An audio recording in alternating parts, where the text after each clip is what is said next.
Hey, we have two distinguished gentlemen here again talking about how Internet of Things, the IoT, will revolutionize business.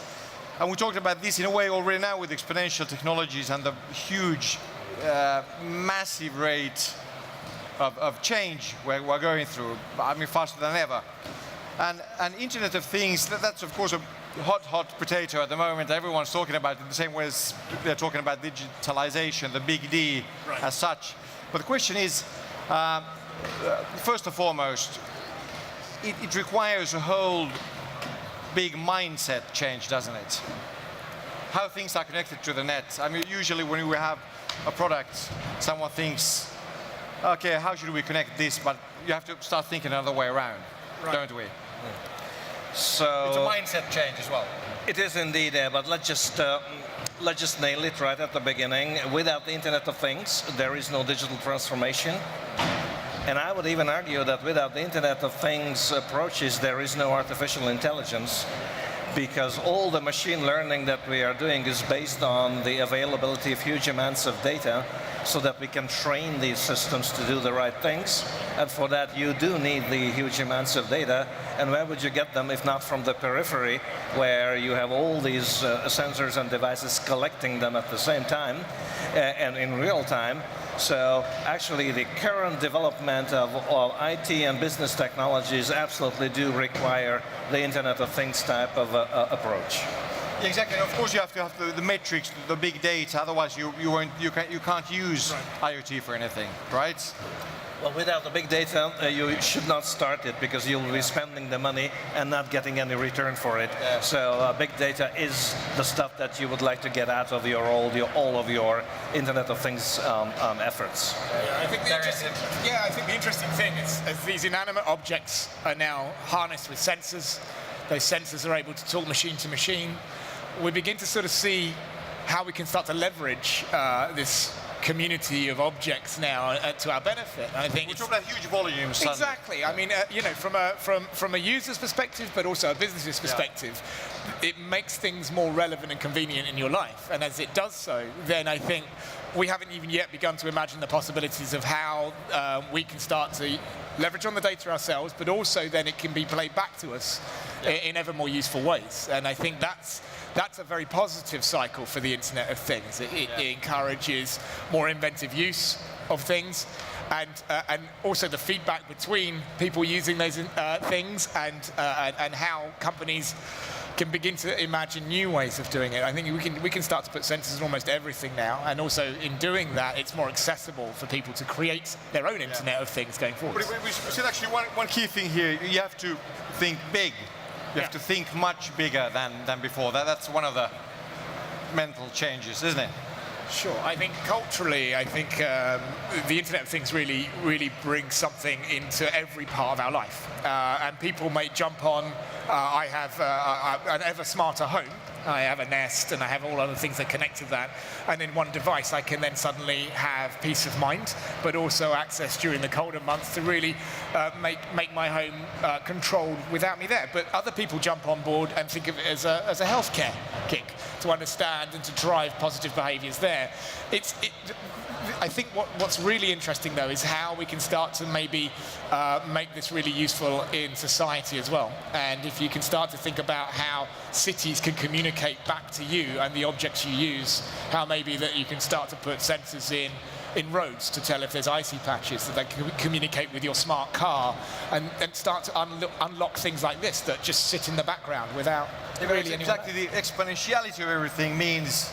That exactly means that you have to think big. If you think in a linear model like 1, 2, 3, 4, 5, 6, of course, it's growing very sort of in a very evolutionary way. But now with exponentiality, so immediately you have to think of exponential steps ahead of yourself. And we actually someone who said that it's when it was in the old world, difficult to become a billionaire, easier to become a millionaire. So now it's vice versa. I mean, it's difficult to become a millionaire, easier to become a billionaire, because that's the... I'd settle for being a millionaire, though. I'm just putting it out there now. If that's okay with everyone. Yeah, exactly. But you just need, the perspective. Yeah, but I'd like to emphasize that we don't need to be afraid of these exponentials. The exponentials are intimidating at the first sight. However, since all layers of IT, starting with the hardware, as Peter emphasized in his keynote, are developing exponentially, and the IT capability as such is developing at that speed, we are in pretty good shape of dealing with all the large amounts of data and all the complexity that's coming at us. So there is no technology problem currently that we would desperately need something that we do not have. So on the one hand, the exponential development gives us this very fast development, and there will be always things that are getting better, and that will be all right, and we'll be putting it to good use. However, let's not forget that currently we are in a lucky circumstance in which we don't desperately need a technology breakthrough. With what we have, we can already work wonders, and every company can start some kind of a project that would change the entire business model, open up entirely new opportunities. So almost everything we need is there. It will get better, but time to start is now for almost everybody. But the thing is, if you look at established, like old companies at the moment, so the thing is, I mean, our brain is wired in a way that it's difficult to think exponentially. I mean, we are sort of 150,000-year-old race, so it's difficult in a way. So companies today, sort of like old-timers, traditional companies, can they actually recreate themselves and start thinking exponentially? Are you an optimist? Oh, absolutely. I think coming back to this idea then that I think for me the Internet of Things is a collection of multiple but small incremental achievements, object by object, house by house, room by room. It's on your watch, it can be on your clothes. These are small, different increments going forwards. And I think what's going to be interesting going forwards, I think we're going to be exponentially growing the opportunities of the Internet of Things. It's then the sum total of all those things together that suddenly starts to really mean that this could then kick in very fundamental ways in society and healthcare, in the way in which we educate ourselves, in the way in which we communicate with each other, and obviously with the things around us. But it starts in small ways, and I think it's when those things start to converge it becomes very interesting. Joseph, how about can we handle exponentiality? I mean, I think we can. There are ways of dealing with that, and one of which is the creation of ecosystems. So two things are happening with the Internet of Things technologies. On the one hand, companies are getting the opportunity to extend and integrate their value chains to the level that they are in the best position to do all of it.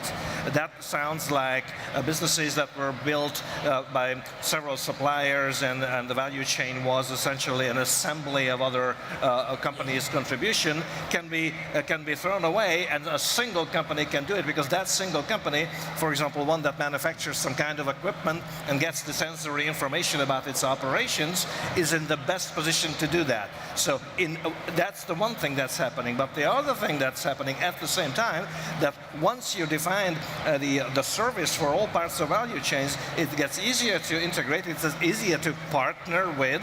In fact, our companies happen to have very interesting projects back in Japan that exactly uses Internet of Things technologies to improve both of our businesses.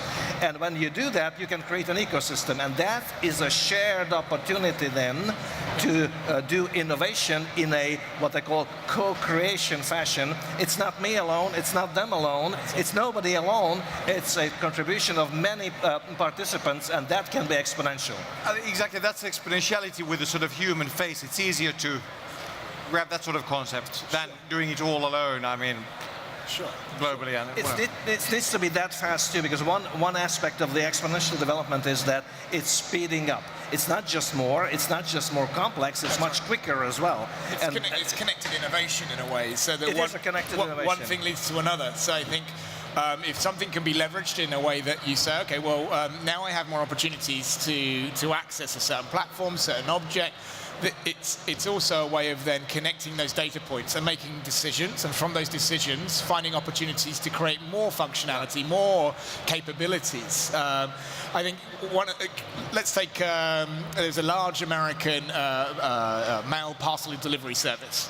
They took the simple data from the routes that these vans were taking, and then they realized that in America, if they took less left turns, they would save a small amount of petrol per van, which has turned, I think it saved them 90 million miles in a year, which is a huge saving in fuel, just by rerouting those vans to take less left turns because they were hanging at the lights for longer, burning fuel, burning engines. Now, those are little things, those are small capabilities, but it's the way the data is used, utilized, and you make decisions from it that can create innovation, I think. Well, Josef, you're the CTO at Fujitsu. How do you see it there? How do you interpret Internet of Things and where we are heading at the moment? First of all, for us, the Internet of Things is a phase in the development technologies, and roughly speaking, the big ones of recent times were internet, then the mobile internet, internet connected all stationary computers, mobile internet connected all mobile devices,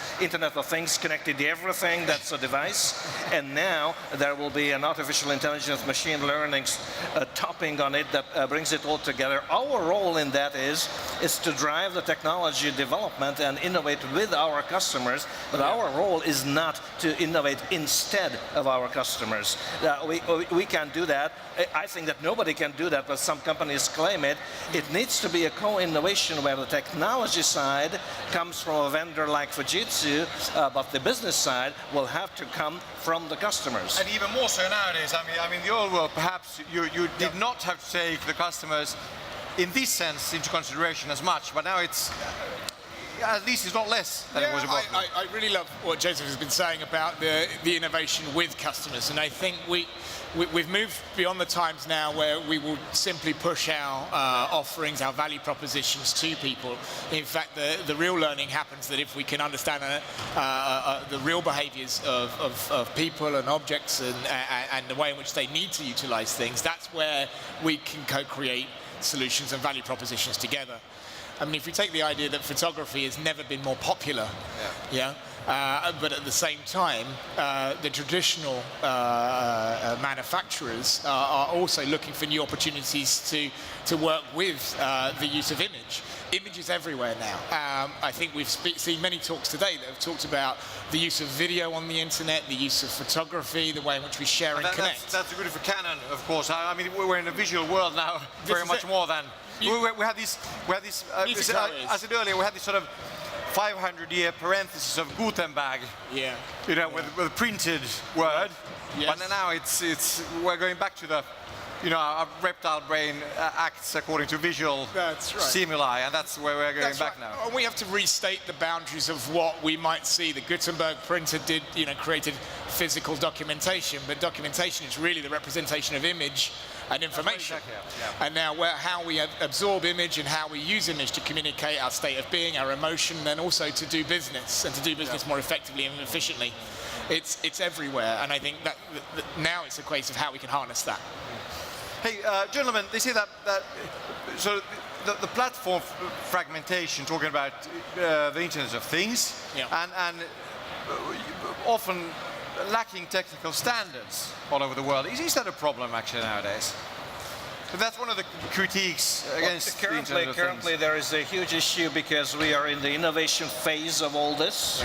And in those phases in the beginning, it's important that different and even incompatible platforms are created because we don't know what the virtues and advantages of any one of those are. But that's always the same. So let's just 1,000 flowers blossom at this time, and then later on we will have to agree on how do we communicate, and not just communicate. There is a much larger lurking issue here in the background that's that of security, and if you did not agree on certain certain stuff, you cannot do that efficiently. So that is one of the key challenges currently in the activity. I mean, just one comment on fragmentation before maybe I think we should discuss security. I think what's really interesting is I think at the moment these flowers that are blossoming, as you say, a really lovely analogy. At the moment, this is still convenient for us, and then convenience of of the way Internet of Things is serving us outweighs the need for connecting all this stuff together. Okay. Once we get used to this, we'll get the populace, the customer, will want to have an even more convenient way of dealing with multiple devices. So you're an optimist, it will in a way take care of itself. Well, let's hope. I think the dialogue right now is great. We have some new capabilities. Let's buy these separate things. Soon there'll be a push to then make sure that we can bring these things together in a way that we can manage them. So instead of having 10 apps on my phone to manage 10 Internet of Things devices, I want to have consolidated applications. And we're going towards, exactly, we're heading towards that sort of a we'll even see platform where we have only one channel, basically. There are vendors right now creating this stuff. The ecosystem that I was mentioning is impossible without standards. So if a single company owns the entire value chain, they can do whatever they want internally inside, not a problem. But if a participation of others is important, we need to agree on standards, how we operate. Yes, exactly. And the thing is that soon it's impossible. We simply can't handle 178 apps. It will become a burden. Exactly. You know, so you might end up in a situation where all of these, as more things become empowered with the internet, we'll want, and there will be a demand, and there will be an economy around the consolidation of how to manage that, because machine-to-machine communication can happen only if they're talking in the same language together. Well, but cyber threats, how much of a problem is? I mean, of course we have. We can make Hollywood movies on, big cyber catastrophes or whatever. We all know how it could end, sort of, in our wildest nightmares. But how big a threat is it actually?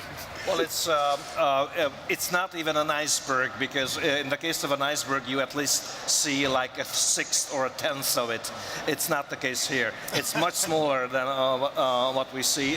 A lot more is happening.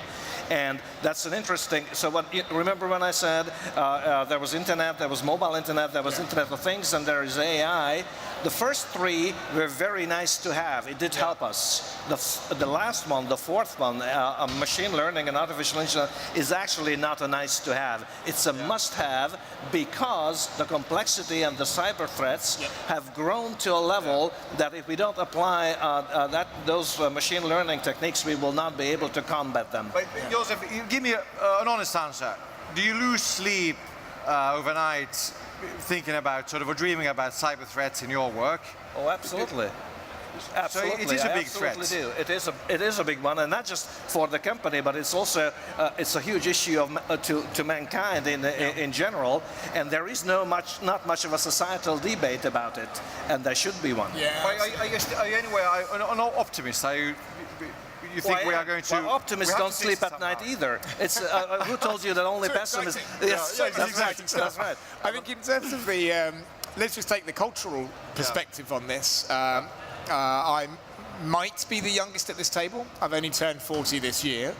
Congratulations. But thank you. But if we take a look at people that were digitally native born, they've been born into a world where information and data is regularly shared, often most of it personal. When I was growing up, a lot of it was paper-based and a lot of it was archived, but it wasn't very visibly seen that all this data that's shared. Now we're talking about this idea of this explosion of information, and therefore it's so difficult to manage. But we're dealing with a populace now that's, I would say, the younger population are more used to this. And so we might see a culture arise where it's accepted that you share information and data, and you use it to come back to you to your benefit. Yeah, we're like some 40 seconds left, but anyway, same thing with privacy threats. I mean, are digital natives, privacy? I mean, what do you do with privacy? I mean, it's a mindset change there as well. If privacy is important, you can deal something with it. I think the challenge would be, is it going to be advantageous to you to have this shared? We need a contract in the society, because there is no high levels of privacy and security for no money down. We need to agree what kind of privacy are providing for how much, and how much is it worth. I'm sorry, we have a seconds game here. 0-0 sharp. And hey, Joseph Reger, Darian Sims, thank you very much. And we're going back to the seminar hall. I'm back here 1915. Really good.